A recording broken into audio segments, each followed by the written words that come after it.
Di malam hari yang gelap, curah hujan sangat deras disertai kilat. Di dalam rumah tersebut terdengar samar suara seseorang. Di dalam, nampak seorang wanita berambut merah yang sedang tertidur. Terdengar suara seseorang yang bergumam meminta pertolongan. Tangannya bergemetar karena merasakan rasa sakit. Dengan lantai yang dipenuhi darah, seorang wanita berambut hitam tergeletak tidak berdaya. Ia bergumam meminta tolong untuk selamatkan dirinya. Seseorang nampak menggenggam sebilah pisau dengan erat. Wanita itu terus memohon untuk membiarkan dirinya hidup. Seseorang itu membekam mulut wanita tersebut dengan kasar. Air mata terjatuh dari mata wanita malang tersebut. Sesaat terdengar suara seorang anak kecil yang memanggil dengan sebutan bibi. Seorang wanita yang berambut merah akhirnya tersadar dari tidurnya. Wanita merah tersebut bertanya-tanya dengan kejadian barusan. Apakah itu hanya sekedar mimpi? Terlihat wanita itu sedang duduk di kursi serta memegang sebuah buku cerita. Anak kecil yang barusan memanggilnya bertanya, "Kenapa bibi tiba-tiba berhenti?" Wanita tersebut mengusap-usap matanya. Ia meminta maaf karena sepertinya barusan ia tertidur. Ia bertanya sudah sampai mana tadi. Anak kecil itu meminta pada bibinya untuk bacakan saja dari awal.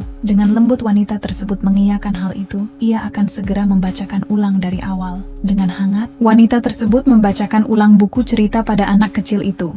Singkat waktu anak kecil itu sudah tertidur pulas ditemani boneka beruangnya. Setelah menidurkan keponakannya, wanita tersebut segera keluar dari kamarnya. Wanita tersebut terus berjalan, langkahnya disertai bunyi deritan lantai. Wanita tersebut merasakan suasana aneh mendengar itu. Segera langkah kakinya terhenti. Namun anehnya suara deritan langkah kaki masih terdengar, padahal dirinya sudah berhenti. Wanita tersebut bergemetar karena ketakutan.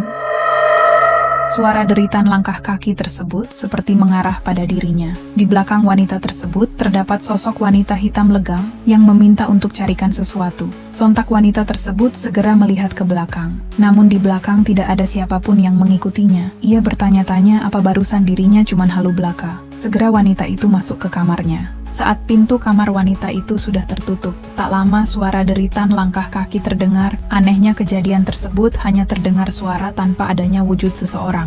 Di keesokan harinya hujan masih turun seperti di malam hari. Bunyi pintu terdengar, wanita itu terkejut dengan suara panggilan seseorang. Pria tersebut memanggilnya Noah. Noah mendesah, terkejut karena ternyata orang yang memanggilnya barusan adalah Yohan. Yohan yang sedang duduk sembari membaca koran bertanya, "Apa semalam tidur Noah nyenyak?" Sambil menutup pintu tersebut, Noah mengatakan tidurnya nyenyak. Yohan bertanya bagaimana dengan Denis kemarin. Noah memberitahu bahwa kemarin Denis meminta dirinya untuk menidurkannya lagi. Tapi setelah ia bacakan buku cerita, Denis langsung tertidur pulas. Mendengar itu, Yohan akan melarang Denis ke kamar bibinya di malam hari, sekali lagi dengan lebih tegas. Noah mengatakan untuk tidak terlalu keras padanya, karena dia sudah cukup takut pada ayahnya. Pandangan Noah tertuju pada berita koran yang sedang Yohan baca. Noah bertanya, apa boleh dia meminjam korannya sebentar? Yohan berkata bahwa dicari orang hilang bernama Linda. Ia bertanya ada apa dengan berita ini. Noah bertanya apa? Orang yang bernama Linda itu, mayatnya sudah ditemukan. Yohan tertegun dengan kata mayat. Yohan memberitahu bahwa sebulan yang lalu hanya ada berita tentang dia menghilang, tapi tidak disebutkan dia masih hidup atau tidak. Noah yang mendengar itu terkejut disertai tubuhnya yang bergemetar. Yohan melanjutkan bahwa lokasi tempat dia terlihat terakhir kali tak jauh dari rumah mereka. Sembari memberikan koran, Yohan bertanya apa Noah mengenal wanita tersebut. Noah segera mengambil koran tersebut dan segera membaca beritanya dengan teliti. Ia cukup tertegun melihat foto wanita tersebut yang tampaknya tidak asing. Ia jadi teringat mimpinya semalam yang melihat seorang wanita dibunuh oleh seseorang. Noah mengatakan bahwa ia tidak mengenalinya. Setelah mengucapkan itu, tiba-tiba terdengar suara teriakan keras yang membuat Noah terkejut ketakutan. Segera ia menoleh ke belakang, namun ternyata tidak ada siapa-siapa di ruangan itu. Tubuhnya bergemetar hebat, jantungnya berdebar kencang. Ia bertanya-tanya dengan suara barusan. Segera Yohan memegang bahu Noah. Noah yang masih syok bercucuran keringat sembari melirik ke arah Yohan. Yohan terkejut dengan tingkah laku Noah barusan. Ia bertanya apa yang baru saja Noah lakukan. Noah yang masih syok bertanya apa maksud perkataan Yohan barusan. Yohan bertanya kembali apa yang barusan Noah lakukan. Kenapa Noah terkejut dan menoleh ke belakang? Apa Noah mendengar suara? Yohan meninggikan suaranya bertanya, apa Noah mendengar suara-suara yang aneh? aneh. Di saat yang sama, seorang wanita masuk sembari menggendong Dennis. Dengan hangat wanita itu mengucapkan selamat pagi. Wanita tersebut terkejut mendapati suaminya membentak Noah. Melihat istrinya datang, segera Yohan meminta istrinya yang bernama Sarah untuk cepat bangunkan ayah dan panggil beberapa orang ke sini, serta menambahkan untuk hubungi juga seorang dokter, minta dia segera datang ke sini. Sarah tidak mengerti kenapa harus memanggil seorang dokter. Dengan nada tinggi, Yohan meminta Sarah untuk cepat, karena sepertinya Noah mendengar halusinasi lagi. Mendengar itu, Noah dengan cepat menepis tangan Yohan dari pundaknya dengan kasar. Dengan tatapan tajam serta meninggikan nada suaranya, Noah berkata untuk hentikan semuanya ini. Dengan tegas, Noah berkata ia tidak mendengar halusinasi. Alasan ia menoleh karena mendengar suara orang yang datang. Ia juga menegaskan agar Yohan berhenti membuat keributan. Yohan mengatakan pada Noah untuk berhenti berbohong, karena jelas-jelas barusan Noah tiba-tiba kaget. Sarah segera menenangkan Yohan, karena mungkin saja Noah mendengar suara langkah kakinya. Noah berkata, sudah lebih dari setengah tahun sejak ia tidak mendengar halusinasi. Ia bertanya, sampai kapan Yohan akan terus memperlakukannya seperti pasien? Melihat Noah yang akan pergi, Yohan bertanya mau pergi kemana. Noah bertanya, apa sekarang ke kamarnya sendiri pun ia harus izin dulu pada Yohan. Sebelum keluar, Noah berkata untuk jangan bersikap kelewat batas. Setelah itu, Noah menutup pintu dengan keras. Yohan memanggil Noah bermaksud untuk menghentikannya. Yohan tahu bahwa Noah berbohong. Saat ini dia pasti sedang dalam keadaan tak waras. Ia meminta Sarah untuk cepat hubungi dokter. Sarah yang melihat ekspresi Yohan yang panik, mencoba menenangkan suaminya agar lebih tenang. Sarah berkata, Noah pasti akan bilang jika dia mendengar halusinasi. Ia mengingatkan suaminya karena Noah tidak pernah berbohong soal itu. Ia meminta suaminya untuk tidak khawatir. Ia meminta suaminya untuk cepat pergi bekerja, serta hari ini ayah ada di rumah. Noah yang mengalami kejadian itu bertekad untuk mencari bukti. Seorang pengasuh mengatakan bahwa pagi ini ayah dan ibu Dennis sedang sibuk. Oleh karena itu, ia meminta Dennis untuk bersikap baik dan tenang. Dennis yang mendengar itu ingin pergi ke kamar bibi Noah. Pelayan yang mendengar itu menyetujui hal tersebut. Segera mereka berdua berjalan bermaksud untuk pergi ke kamar Noah. Pelayan tersebut mengetuk pintu meminta izin untuk masuk. Segera Dennis membuka pintu, dengan wajah ceria ia masuk sembari memanggil bibinya. Namun saat mereka berdua masuk ke kamar Noah, seisi ruangan sepi tidak ada siapapun. Raut wajah Dennis sangat sedih, ia bertanya-tanya kemana bibinya pergi. Di sebuah perkotaan hujan turun cukup deras. Kita diperlihatkan ke salah satu apartemen seseorang. Di dalam, seseorang memperkenalkan dirinya sebagai dokter psikiatri yang bernama Rooney. Ia bertanya apa benar ini konsultasi pertamanya. Ia meminta pasiennya agar duduk dengan nyaman. Yang ternyata pasien itu adalah Noah. Singkat waktu Noah bercerita panjang lebar pada Dr. Rooney. Dr. Rooney bertanya, apa benar Noah kembali mendengar halusinasi setelah setengah tahun? Bukannya sudah ada dokter yang menanganinya? Serta apa alasan Noah menemui dirinya? Noah berkata bahwa ia tidak ingin keluarganya tahu bahwa ia kembali mendengar halusinasi. Dr. Rooney bertanya apa alasannya. Noah berkata bahwa jika ia mendengar halusinasi, keluarganya akan ketakutan. Dalam pikiran Noah, terlihat sosok wanita berambut panjang serta berwarna merah. Sosoknya nampak seperti Noah. Terlihat wanita tersebut tengah mencekik anak laki-laki yang berambut merah. Dr. Rooney bertanya, apa benar keluarganya itu takut pada Noah? Noah berkata, sebenarnya bukan itu yang penting. Segera ia menyodorkan sebuah artikel berita pada Dr. Rooney. Segera Dr. Rooney membaca berita tersebut. Di dalam artikel tersebut dikabarkan hilangnya wanita yang bernama Linda. Setelah memperlihatkan artikel tersebut, Noah mengatakan, sepertinya yang ia dengar bukanlah halusinasi. Sebelum berita itu terbit, ia sudah tahu lebih dulu bahwa Linda tidak hanya menghilang, tapi dia sudah dibunuh. Dia terkurung di tempat gelap, dipukuli dan dianiaya, serta wajahnya dikuliti hidup-hidup dan dibunuh dengan kejam. Ia mengetahui semua itu karena Linda terus memberitahunya. Sepertinya Linda ingin ia membantunya menangkap pelakunya. Dr. Rooney terdiam sebentar setelah mendengar hal itu. Lalu ia bertanya, biasanya berapa kali Noah mendengar halusinasi dalam sehari? Jika halusinasi Noah semakin sering terdengar, ia bisa meresepkannya obat yang bisa mengurangi frekuensinya dan juga pil tidur. Maksud Noah datang ke sini bukan karena ingin menghentikannya. Ia bertanya apa dokter tidak mengerti maksud perkataannya. Sebelum berita hilangnya Linda terbit hari ini, ia sudah tahu lebih dulu soal itu, serta menegaskan bahwa itu artinya yang ia dengar bukanlah halusinasi, tapi arwah Linda yang sesungguhnya. Yang ia dengar bukanlah halusinasi belaka. Linda lah yang memberitahunya. Katanya orang yang membunuhnya adalah pria bertumbuh tinggi dan berambut coklat muda. Jika ini semua hanya halusinasi, mana mungkin ia bisa tahu sampai sedetail ini? Dr. Rooney terdiam sejenak setelah mendengar perkataan Noah. Dr. Rooney sekarang jadi mengerti kenapa Noah mendatanginya. Noah bertanya apa maksudnya. Dr. Rooney meneruskan pembicaraannya. Setelah sekian lama menerima konsultasi para pasien yang mendengar bisikan halusinasi, ia membagi pasien-pasiennya jadi menjadi dua kategori. Yang pertama, kategori pasien yang menganggap halusinasi itu sebagai penyakit. Lalu yang kedua, kategori pasien yang percaya bahwa halusinasi itu adalah kenyataan. Pasien pada kategori pertama berpartisipasi aktif dalam pengobatan dan perawatannya karena mereka tahu bahwa itu adalah penyakit. Tapi pasien pada pada kategori 2, yang lebih mempercayai bisikan halusinasi daripada perkataan dokter, biasanya lebih susah untuk diobati. Pasien yang seperti itu biasanya tidak mau mendengarkan dokter dan menolak perawatan walinya, serta sering melakukan tindakan impulsif. Sama seperti Noah yang menolak pergi ke dokter yang sebelumnya, dan malah pergi tanpa sepengetahuan keluarganya secara impulsif seperti ini. Mendengar itu, Noah mencoba meyakinkan dengan bukti dari artikel koran. Dr. Rooney berkata, setahunnya berita tersebut sudah diterbitkan sejak minggu lalu.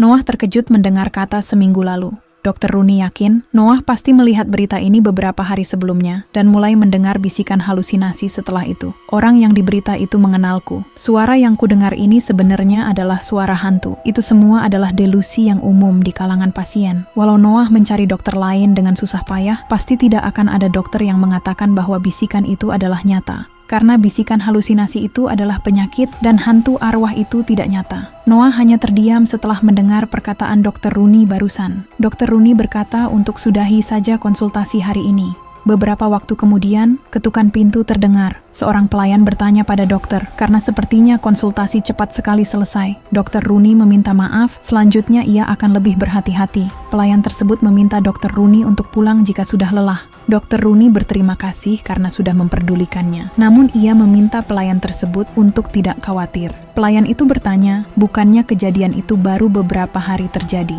Segera ia mengambil koran berisi artikel berita hilangnya Linda. Pelayan tersebut prihatin dengan kejadian yang menimpanya. Dr. Rooney mengiyakan itu karena dia sudah hilang selama sebulan. Keluarganya pasti sangat bersedih. Karena sedang praktik, jadi Dr. Rooney belum tahu ya, ucap pelayan tersebut. Mendengar itu Dr. Rooney terdiam, bertanya-tanya apa ada hal yang ia lewatkan. Di sebuah perkotaan yang dipenuhi gedung-gedung tinggi, hujan turun cukup deras. Noah teringat pada perkataan Dr. Rooney karena bisikan halusinasi itu adalah penyakit dan hantu arwah itu tidak nyata. Berita soal Linda sudah terbit sejak seminggu lalu dan dia hanya menghilang. Dia dibun-bun dengan kejam itu hanyalah delusinya belaka. Bisikan yang ia dengar bukanlah arwah Linda. Padahal, ia sudah berusaha agar tak menganggap bisikan halusinasinya kenyataan. Ia bertanya-tanya kenapa ia begini lagi. Apa penyakitnya jadi semakin parah? Noah bergumam, pasti ayah dan Yohan pasti ribut jika tahu ia menghilang. Berita di televisi menyiarkan tentang bagaimana Linda ditemukan. Nona Linda yang dicari oleh keluarganya selama sebulan, sayangnya harus kembali ke pelukan keluarganya sebagai mayat yang dingin. Mendengar berita Linda meninggal dengan cara kejam seperti yang ia dengar, Noah jadi yakin bisikan yang ia dengar bukan halusinasi. Itu adalah arwah hantu Linda. Jadi, karena itulah waktu itu dia berteriak. Karena dia marah, Noah menjawab tidak mengenalnya saat ditanya Yohan. Karena saat itu Linda juga berada di sana. Perlahan tangan Linda mengarahkan Noah ke berita televisi. Perkataanku benar kan, Noah? Ucap arwah Linda. Mendengar itu Noah kaget lalu segera menoleh ke belakang, yang menyebabkan pria tua di dekatnya terkena ujung payungnya. Pria tersebut mengomeli Noah, karena sejak tadi dia terus mengenai orang lain. Tanpa sadar ikat rambutnya mengait pada ujung payung orang lain. Pria tua tersebut meminta Noah agar lebih berhati-hati. Pria tua tersebut bertanya apa Noah mendengarnya. Noah terdiam sebentar, lalu meminta maaf pada pria tua tersebut.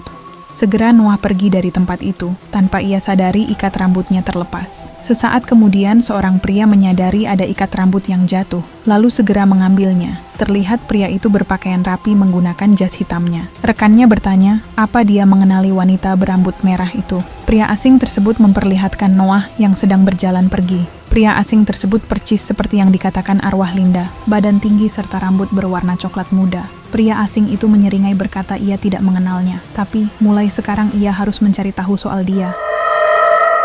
Beberapa waktu kemudian di tempat tinggal Noah, perlahan Noah membuka pintu dengan hati-hati, berharap tidak ada orang yang melihatnya. Namun ia tersentak saat mendengar Sarah memanggilnya. Sarah khawatir karena Noah pergi tanpa pamit, serta Noah malah menghilang setelah bertengkar dengan Yohan tadi pagi. Serta menambahkan bahwa ayah mertua sedang mencari Noah. Sarah meminta Noah agar cepat pergi ke kamar dulu, lalu ia akan menemui ayah mertua untuk mengulur waktu. Di saat yang sama terdengar suara yang memanggil Noah, yang ternyata itu adalah ayahnya Noah. Di situ, Sarah mencoba membantu menjelaskan pada ayah mertuanya. Namun, dengan tegas, ia meminta Noah untuk segera mengikutinya. Noah terdiam, tidak mengatakan satu patah kata pun. Lalu segera ia menyusul pergi ayahnya. Sarah yang melihat itu sangat khawatir pada Noah. Kita panggil saja ayah Noah dengan namanya yang bernama Tuan Myers. Tuan Myers bertanya sejak kapan Noah boleh keluar rumah tanpa izin. Apa Noah pikir karena gejalanya jarang muncul, penyakitnya sudah membaik? Noah tertegun mendengar ucapan ayahnya itu.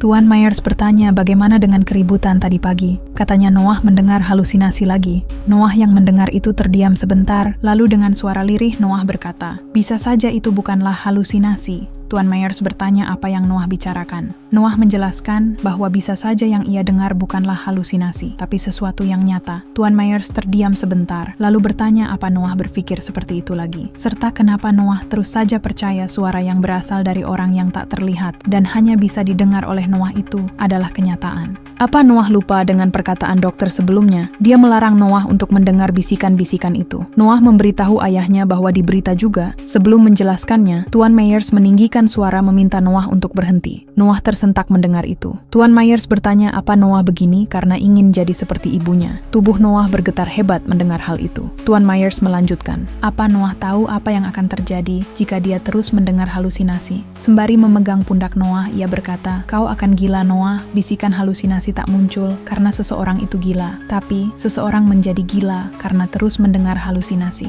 Sama seperti ibu Noah yang dulu sangat ramah dan baik hati, dia pada akhirnya menjadi gila hingga mencoba membunbun anaknya sendiri. Jika terlambat ditemukan sedikit saja, maka sekarang Johan dan keponakan yang sangat Noah sayangi itu tidak akan ada di dunia ini. Tuan Myers bertanya kenapa Noah malah ingin mengulang hal yang sudah pernah kita alami. Apa Noah lupa ibunya menderita halusinasi hingga akhirnya mendiskon umurnya? Noah yang sampai sekarang tak menimbulkan masalah apapun, bisa jadi begini berkat pengobatan yang Noah terima sejak kecil, bukan karena tingkat keparahan penyakit Noah berbeda dengan ibunya. Apa Noah pikir jika tak menerima pengobatan hingga sekarang, Noah bisa bertahan tetap waras? Bisa saja Noah malah membunbun Dennis dengan tangannya sendiri, atau Noah melukai dirinya sendiri. Tuan Myers yang sangat khawatir pada anaknya, memohon agar Noah berpikir dengan jernih. Tuan Myers memberitahu bahwa dokternya Noah akan datang, dan Noah akan mulai menjalani pengobatan lagi. Noah tersentak mendengar kata, mulai menjalani pengobatan lagi. Segera Noah mencoba membujuk ayahnya itu. Ia berkata, ayahnya tidak perlu memanggil dokter. Tuan Myers tidak setuju. Noah harus segera ditangani agar halusinasi itu berhenti. Noah meninggikan suaranya, ia berkata tidak mendengar halusinasi. Ia memberitahu bahwa tadi pagi juga Johan salah paham. Ia hanya pergi keluar sebentar karena kesal selalu dicurigai. Selama ini aku tak pernah berbohong soal halusinasiku, kan? Tanyanya Noah. Tanpa mereka sadari, ada seseorang yang sedang memperhatikan pembicaraan tersebut. Noah tidak mau menerima pengobatan, padahal ia tidak mendengar bisikan halusinasi. Tuan Myers terdiam sebentar, mencoba mempercayai perkataan Noah. Noah terus memohon pada ayahnya. Noah yang terus-terusan memohon membuat hati ayahnya luluh. Tuan Myers mengatakan mulai sekarang Noah tak boleh pergi tanpa izin lagi. Lalu ia meminta Noah untuk pergi dari ruangannya. Segera Noah pergi, lalu mengatakan terima kasih pada ayahnya. Saat akan keluar, ayahnya memanggil. Tuan Myers memberitahu jika mendengar bisikan halusinasi, artinya akan ada seseorang yang tewas. Ia meminta Noah untuk mengingat perkataan barusan. Setelah mendengar itu, segera Noah pergi ke kamarnya. Di kamarnya Noah terduduk muram di sebuah kursi. Ia memikirkan perkataan Dr. Rooney serta ayahnya yang tidak percaya perkataannya. Noah yakin bahwa ini bukan halusinasi. Linda yang sudah mati menjadi arwah dan mengatakannya pada dirinya. Kalau tidak, mana mungkin ia bisa tahu bagaimana cara Linda dibunbun. Ibu memang mendengar halusinasi, tapi bisa saja ia mendengar suara sungguhan. Jika ini bukanlah penyakit, ia juga bisa hidup normal. Lalu ia tidak perlu menerima pengobatan lagi. Tapi ayahnya pasti tidak akan percaya jika ia mengatakan bisikan itu adalah Linda. Noah bertanya-tanya harus bagaimana sekarang. Apa ayahnya akan percaya jika ia sudah menangkap pelaku sebenarnya yang diberitahu oleh Linda? Lamunannya terpecah mendengar suara derit langkah kaki seseorang. Noah mengira itu arwah Linda. Tatapannya tertuju pada pintu kamarnya. Perlahan pintu kamar terbuka. Noah bertanya-tanya apa itu sosok manusia atau arwahnya Linda. Namun ternyata itu adalah Dennis, ponakannya Noah. Noah bertanya, ada apa Dennis kesini? Dennis mendekat memanggil bibinya. Noah bertanya kenapa Dennis datang sendirian, di mana ibu atau pengasuh Dennis. Dennis bertanya apa bibi Noah jadi dimarahi karena ulahnya. Noah berkata ini bukan karena Dennis. Dennis berkata ia yang memberitahu kakek bahwa bibi Noah tidak ada di kamar. Setelah itu, kakek tiba-tiba marah. Segera Noah memeluk Dennis. Noah berkata, ini bukan salah Dennis. Bibi dimarahi karena bibi yang salah. Dennis yang penasaran bertanya, memangnya bibi Noah berbuat salah apa? Noah memberitahu kalau Dennis pergi tanpa izin sendirian, Dennis juga akan dimarahi. Oleh karena itu bibi Bibi dimarahi karena pergi tanpa izin. Dennis berkata bahwa Bibi Noah berbohong. Noah bertanya apa maksudnya. Dennis tahu bahwa Bibi Noah berbohong soal mendengar halusinasi. Ia bertanya kenapa Bibi Noah berbohong. Tangan Noah tiba-tiba mencekik leher Dennis. Dennis bertanya apa Bibi Noah akan membunbunnya juga. Noah tidak mengerti apa yang diucapkan Dennis. Tangan Noah yang masih mencekik leher Dennis berkata mana mungkin ia membunbun keponakannya. Tiba-tiba Noah membuka kelopak matanya, yang ternyata kejadian barusan hanyalah mimpi.